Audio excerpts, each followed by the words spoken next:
Salam sepak bola, salam sehat, salam sejahtera, dan salam hormat saya kepada teman-teman netizen atau warganet yang merupakan viewers, subscribers, dan juga supporters dari channel YouTube Bola Bung Binder. Welcome back ke konten terbaru dari channel YouTube Triple B.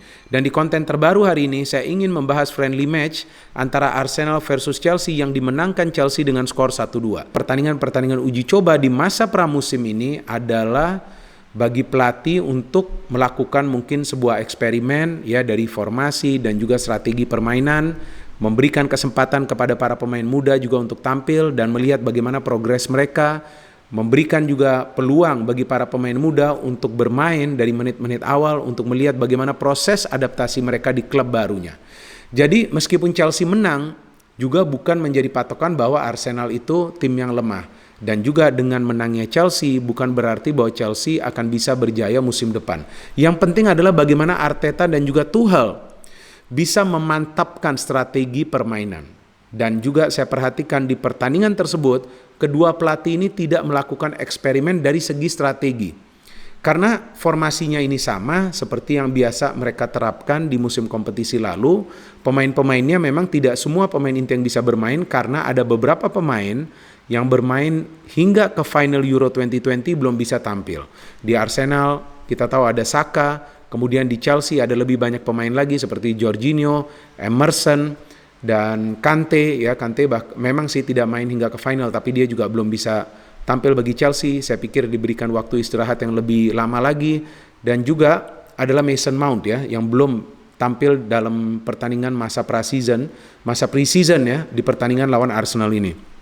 So, sebelum juga saya melanjuti pembahasan saya ingin menjelaskan ke teman-teman bahwa saya telah mengganti cangkir Arsenal yang biasa di sini dengan piala. Dan saya harapkan dengan saya menaruh piala di sini, ya salah satu tim favorit saya. Apakah itu Arsenal atau juga Real Madrid bisa meraih gelar. Karena musim lalu kedua klub ini tidak meraih gelar apapun teman-teman. Ya saya coba saja nih menaruh trofi di sini kan. Karena sebelumnya saya menaruh gelas dari Arsenal, saya menaruh buku dari Arsenal. Pernah juga saya pakai kan, itu topi dari Arsenal. Tetapi Arsenal tidak berhasil. Saya pernah juga beberapa kali pakai jersey dari Real Madrid. Ternyata Real Madrid juga tidak berhasil musim lalu. Ya kita tunggu saja bagaimana nih nanti piala ini bisa membawakan hoki ya, atau good luck ke Arsenal dan juga Real Madrid. Ya bisa saja ya, dengan begitu kan klub favorit saya ini bisa menjadi juara ya kan. Nah sekarang ini saya ingin membahas dulu ya pertandingan uji coba antara kedua tim asal kota London.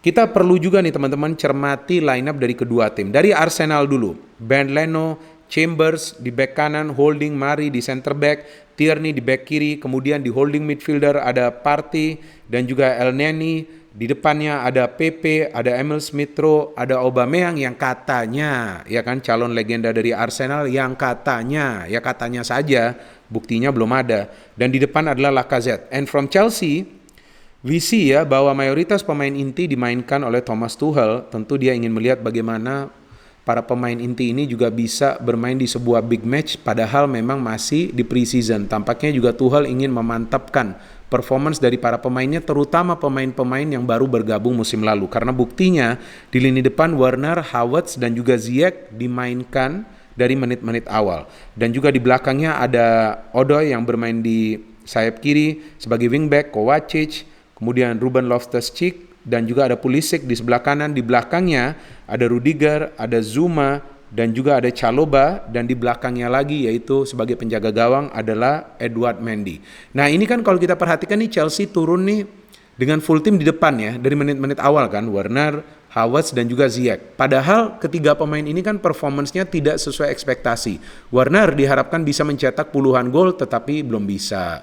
Havertz perlahan-lahan mulai beradaptasi, banyak salah passing yang dia lakukan di awal karirnya bersama Chelsea. Kemudian Ziyech kita tahu juga performance-nya tidak sebaik seperti yang diharapkan. Kan yang diharapkan Ziyech ini bisa memberikan banyak key passing atau assist, ternyata kan tidak. Dan bagi Arsenal yang menarik nih bagi saya bahwa ternyata di belakang ini mereka mengandalkan Callum Chambers di back kanan. Ya padahal kita tahu biasanya yang bermain di sana adalah Bellerin atau mungkin juga Cedric jika Bellerin tidak bisa bermain. Jadi memang sepertinya ada indikasi bahwa Arteta ingin memberikan peluang kepada pemain lain yang bisa bermain di sektor back kanan dengan kemungkinan nantinya jika Bellerin jadi dijual ke klub lain. Sebagai tuan rumah, memang Arsenal mengambil inisiatif untuk melakukan serangan dari menit-menit awal. Tapi serangan itu kan perlu juga terstruktur, terorganisir, atau juga terpola. Tapi saya melihat para pemain Arsenal ini bermain lebih sebagai individu. Karena buktinya beberapa crossing yang dilepaskan dari sektor sayap, apakah itu dari Aubameyang atau dari Tierney, tidak tepat sasaran. Ya, selalu saja di luar jangkauan rekan yang lain yang berada di dalam kotak penalti.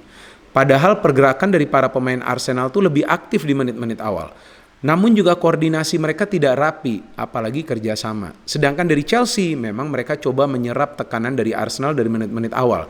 Dan akhirnya melalui sebuah fast break, kita bisa perhatikan bahwa Werner memanfaatkan situasi yang terbuka di area lini tengah Arsenal untuk melakukan pergerakan cepat dan mengirimkan umpan yang akurat ke Havertz. Memang Werner tidak mencetak puluhan gol musim lalu, tetapi dia memberikan banyak assist. Dia adalah pemain yang memberikan paling banyak assist secara total bagi Chelsea musim lalu, dan dia juga memberikan assist yang sempurna ke Havertz dan juga finishing yang excellent atau juga sempurna dari Havertz. Apa yang bisa kita pelajarin dari gol ini? Yaitu koordinasi dari para pemain Arsenal yang begitu lemah. Karena kita tidak melihat ada holding midfielder atau defensive midfielder yang melakukan covering pada saat Arsenal menyerang. Elneny terlambat turun, Tierney terlambat turun. Saya pikir itu Pablo Mari ya, yang memang speednya tidak begitu baik. Sehingga Chelsea bisa mencetak 1 gol yang indah menurut saya dari proses kerjasama yang baik. And Arsenal terus menekan, tetapi itu dia. Ya, mereka bermain lebih dengan individual effort. Baik PP, Emil Smith Rowe, apalagi Aubameyang. Waduh, saya bingung juga nih ya, manajemen Arsenal menawarkan kontrak baru ke Aubameyang tahun lalu, memberikan gaji yang juga tinggi, tapi performance-nya seperti ini. Ya, jika ada saja klub yang menawar atau ingin membeli Aubameyang, saya pikir sudah saatnya bagi manajemen untuk melepas Aubameyang agar kondisi finansial dari klub juga nanti semakin ringan, karena gaji Aubameyang kan cukup besar. So, how can Arsenal react? Ya, Arsenal perlu melakukan serangan yang rapi, tapi saya tidak melihat mereka bisa melakukan serangan secara rapi.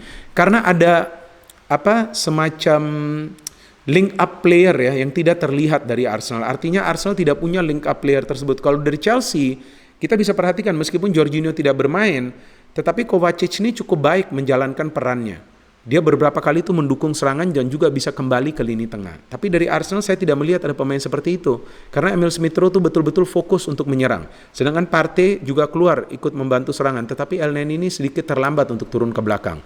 But Arsenal can finally score from Granit Xhaka, yang pernah juga saya jelaskan bahwa dia adalah pemain yang penting di Arsenal, yang kabarnya juga akan ditawarkan kontrak baru. Hopefully he stays. Dia bisa cetak gol yang bagus dari corner, tidak mudah karena begitu banyak pemain Chelsea di sana, dan umpannya juga yang diberikan kita perhatikan cukup baik ya dari PP. Memang PP adalah pemain yang bisa diandalkan lah di lini depan Arsenal, meskipun juga di game ini dia banyak miss chances padahal sudah berada dalam posisi yang menguntungkan. And Chelsea can score the winning goal yang menurut saya ini lucu banget nih teman-teman.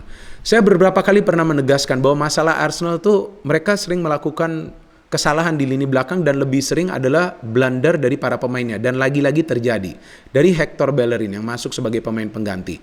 Entah apa yang ada di pikiran Bellerin, mungkin dia juga sedang memikirkan masa depannya, apakah dia akan pindah atau tidak dari Arsenal. Melakukan back pass juga tidak tahu ke siapa dia arahkan back pass tersebut, bisa diambil oleh Tammy Abraham dan mencetak the winning goal bagi Chelsea. Sebelumnya juga Tammy pernah mencetak gol lawan Arsenal di pertandingan Liga musim lalu kan, saat Chelsea kalah di kandang Arsenal dengan skor 3-1. Jadi overall memang Chelsea itu bermain lebih taktis. Para pemain itu memahami apa yang mereka perlu lakukan. Kalau para pemain Arsenal itu tampaknya hilang, maka itu mereka memaksakan diri dengan mengandalkan individual style dari para pemainnya. Tetapi style ini kan tidak diperlukan dalam sebuah pertandingan sepak bola. Ya, mau segaya apapun, yang diperlukan adalah kolektivitas, dan kolektivitas itu jelas terlihat berada di kubu Chelsea.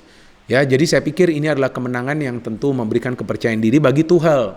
Karena ya di sebuah pertandingan uji coba pun meskipun dia tidak punya full tim, tapi timnya masih bisa menang di kandang Arsenal yang sedang membangun fondasi tim dengan mengandalkan pemain-pemain muda. Dan jika targetnya dari Tuchel itu adalah untuk merajai Premier League dan juga mungkin coba untuk mempertahankan UCL, saya pikir bagi Arsenal ya mereka harus lebih low profile ya. Belum saatnya bagi Arsenal untuk punya target menjadi juara apapun lah menurut saya. Yang penting bagaimana Arsenal tuh musim depan bisa berada at least di top 5 zone agar mereka bisa bermain di kompetisi antar klub Eropa musim depannya lagi. So, terima kasih banyak kepada teman-teman yang telah mendengarkan analisa saya. Silakan jika teman-teman punya counter analisa, bisa memberikan komentar kalian di kolom komentar di bawah konten ini. And saya juga berterima kasih kepada teman-teman yang mayoritas memberikan komentar yang bijak dan juga sportif. Keep supporting channel YouTube Triple B, dan saya akan kembali lagi dengan konten terbaru nanti jika ada perkembangan yang menarik. No hate, only football, salam sepak bola.